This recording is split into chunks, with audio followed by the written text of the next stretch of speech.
এখন যে কবরটি দেখতে পাচ্ছেন এটি হচ্ছে সম্রাট শাহজাহানের কন্যা জাহানারার কবর।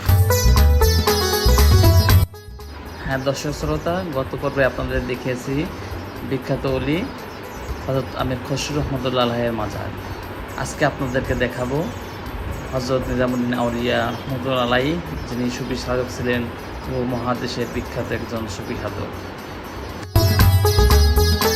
প্রতি বৃহস্পতিবার রাত্রে এখানে হাজারো মানুষের ঢল নামে, সকল ধর্মের মানুষ এখানে উপস্থিত থাকে।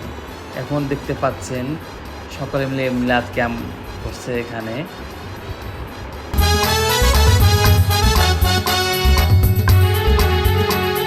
এভাবেই সারা রাত চলতে থাকে এই মিলাদ ক্যাম্প, এবং চারিদিকে শুধু মানুষ আর মানুষ।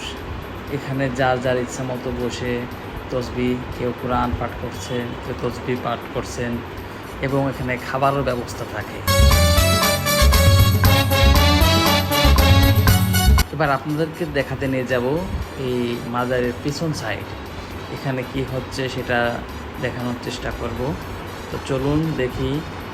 আমরা দেখতে পাচ্ছি এখানে একজন খাদেম আছেন, তিনি ডেস্ক নিয়ে বসে আছেন, এবং এখানে অনেক নারী পুরুষ সকল মানুষের উপস্থিত থাকে।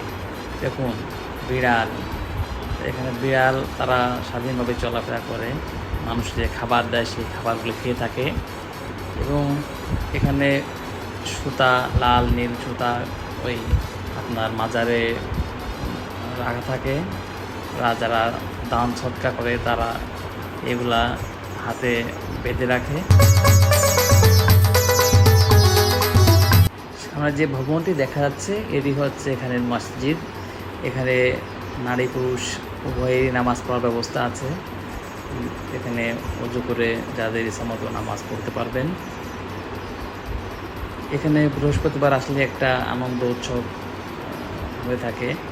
দেখুন, আমি যতটুকু দেখানোর চেষ্টা করব ভিতরে দেখা যায় কিনা, সেভাবে আসলেও ক্যামেরায় আসে না। নিজামুদ্দিনের যে মূল কবরটি দেখুন, অনেক সুতা পেঁচানো আছে এখানে। তো মাজারের সৌন্দর্য রাত্রি আরও বৃদ্ধি পায়। তো যারা দিল্লি আসবেন অবশ্যই নিজামুদ্দিন দরগা ঘুরে যাবেন, তাহলে অনেক কিছু দেখতে পাবেন, জানতে পারবেন। তো নিজামুদ্দিন দরগা থেকে বিদায় নিচ্ছি।